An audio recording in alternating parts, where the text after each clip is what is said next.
Hoje, na nossa série de entrevistas com parlamentares, nós vamos mostrar a conversa que a Rochelle Costa, nossa repórter de Brasília, teve com o deputado Sérgio Souza, do MDB do Paraná.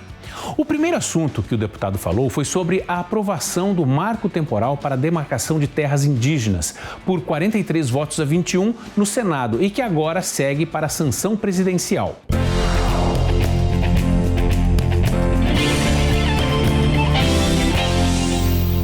Essa é uma luta de muitos anos, né? Essa questão do marco temporal. Talvez a sociedade brasileira ainda precisa ser esclarecida o que é isso, né? Na verdade, quando o Constituinte fez a Constituição brasileira, ele colocou dentro da Constituição direitos e deveres e criou um capítulo específico do direito dos índios e disse que os índios têm direito ao seu território, só que ele coloca ali as condicionantes e também coloca um tempo. Lá no artigo 231 ele diz que os povos originários, povo originário, então, é aquele que é do Brasil. Não vale o da Venezuela, não vale o do Peru, o da Colômbia, o do Paraguai, é povo brasileiro. Esses povos originários que tradicionalmente, ou que estão sempre, constantemente sobre aquele território, naquele momento, porque a Constituição fala em ocupam. E lá no artigo 67 do Ato das Disposições Transitórias, dá um prazo ao Estado brasileiro para demarcar essas terras de 5 anos, a partir daquela data. Nós sempre entendemos que estava devidamente claro dentro da Constituição e que não precisaria nem mesmo regulamentar isso. Mas o Supremo Tribunal Federal, lá em 2012, num julgamento lá de Roraima, da Raposa Serra do Sol, ele firmou uma jurisprudência dizendo que tem sim marco temporal e também colocou as condicionantes. No entanto, ele não fez a repercussão geral, porque aquela matéria não caberia repercussão geral e só valeria para aquele caso.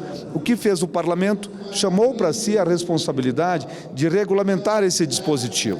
E começamos a tramitar aqui no Congresso Nacional um projeto que já existia, colocamos ali a jurisprudência do Tribunal do STF, com muita dificuldade avançamos na Câmara, depois de muitos anos, e agora no Senado Federal já votado. E o que nós estamos fazendo aqui no Congresso Nacional é uma legislação que dá ao índio, de fato, os seus direitos, mas também que garante o direito à propriedade àqueles que adquiriram do Estado brasileiro essas suas terras. A pauta dos pesticidas também está no Senado Federal. Como a FPA vem trabalhando pela aprovação da matéria? Nós construímos um bom acordo na relatoria do senador Contarato. Ele fez um relatório que não nos atende em tudo aquilo que nós gostaríamos, mas avança bastante e vamos votar na próxima semana na Comissão de Meio Ambiente. Leu-se essa semana o relatório, foi pedido vistas e depois no plenário nós vamos discutir aquilo que pode ainda ser avançado, que não consta do relatório do senador Contarato. Os produtores de leite estão sofrendo com a crise no setor. Já há medidas do Legislativo e sinalização do governo para melhorias? O governo se comprometeu a dar uma solução o mais rápido possível. Uma solução para os pequenos produtores de um subsídio, aí em torno de 30 a 40 centavos por litro, de 100 a 200 litros no máximo, por produtores rurais. Então isso é de fato para pequenos produtores e buscar um meio de inibir a entrada de leite importado, principalmente o leite em pó, e proibir a hidratação desse leite em pó. Nós oferecemos ao governo, a CNA, a OCB, a Frente Parlamentar Agropecuária, uma solução. Ele privilegiar o empresário brasileiro que compra o produto nacional em detrimento da importação. Se ele comprar só do nacional e não importar, ele vem a ter incentivos tributários e isso acaba refletindo no preço do leite no comércio, no mercado interno. Esperamos que o governo, dentro em breve, consiga nos atender nesse pleito. O senhor e outros membros da FPA estiveram reunidos com o ministro Carlos Fávaro para debater sobre a garantia do preço mínimo para o trigo.